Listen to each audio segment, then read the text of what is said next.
کہ اب یہ ہمارے حقوق ہیں، یہ ہمارا حق ہے اور ہمیں اس سے کم پہ ہم سیٹل نہیں کریں گے. پلیز عباسی صاحب، آپ کے ساتھ کوئی آپ کی پارٹی کے منشور کے ساتھ کوئی پرسنل میں نے کوئی ایسی بات نہیں کیا. بالکل، میں تو ایک جنرل بات کر رہی ہوں، وہ پرانی سیاست اور پرانی سوچ کا.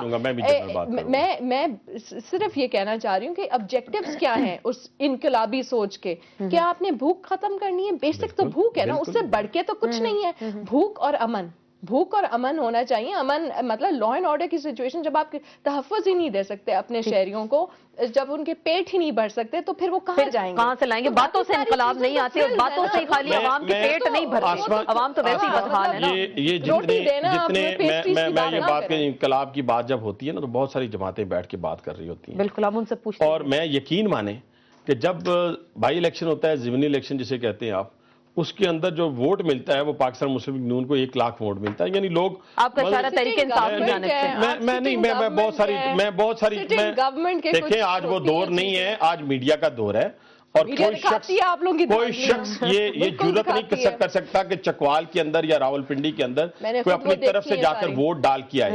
ٹھیک ہے. اور انقلاب جو ہے وہ روز روز تبدیل بھی نہیں ہوتے کہ آج انقلاب کوئی لے کے آئے گا، کل ایک عامر لے کے آئے گا، پرسوں فلان. یہ چکوال میں جب ووٹنگ ہوئی، لوگوں نے کہا تھا وہاں فرشتے ووٹ ڈال کے گئے. 1 لاکھ ووٹ پڑے ہیں. صرف اپنے چینلز، اپنے کیمروں کو کھولیں، اپنے کیمروں کو کھولیں. خدا را اس طرح نہ کریں. جو بات ہم میں غلط ہے ہمیں پوچھیں، ہم بتائیں گے. میں آن کروں گا کہ پنجاب میں کیا غلط ہے کیا ٹھیک ہے، میرے ساتھ ڈیبیٹ کریں.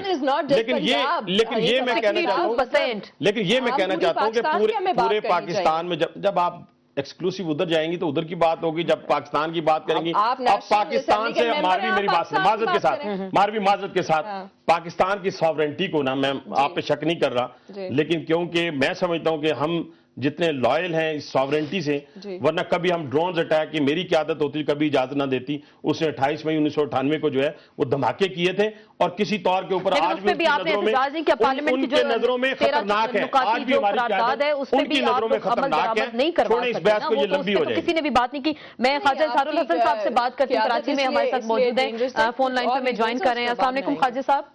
وعلیکم السلام. آپ نے ساری گفتگو سنی ہوگی. انقلاب کا ہم نے اس لیے ذکر کیا کہ سیاسی جماعتیں ایک نعرے کے طور پہ اس کو استعمال کرتی ہیں. آپ کے قائد الطاف حسین صاحب نے بھی اس کو استعمال کیا، کہا کہ وہی ملک میں انقلاب لائیں گے، ملک سے معاشی بدحالی، غربت، جہالت، بے روزگاری کا خاتمہ کریں گے. لیکن انقلاب کی باتیں تو ہم سنتے ہیں، سیاسی جماعتوں کی بات کرتے ہیں تو برداشت کا مادہ ہمیں نظر نہیں آتا. میرا اشارہ آپ اور نون لیگ کی جانب ہے. بہت شکریہ آپ کا. میں نے گفتگو سنی اور میں جزوی طور پر دونوں مقرر جو ماروی میمن صاحب ہیں اور دوسرے ہمارے تجزیہ نگار موصوف ہیں ان سے متفق ہوں. اور انقلاب میں اور انتظامی امور میں فرق محسوس کرنا ضروری ہے.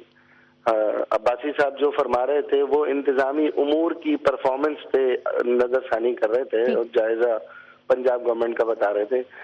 جو انقلاب کی بات ہم کرتے ہیں جزوی طور پہ جو میں متفق ہوں وہ میں آپ کو تفصیل سے بتا دیتا ہوں کہ ہمارا جب قائد تحریک الطاف حسین بھائی انقلاب کی بات کرتے ہیں تو یہ بات بالکل ٹھیک ہے.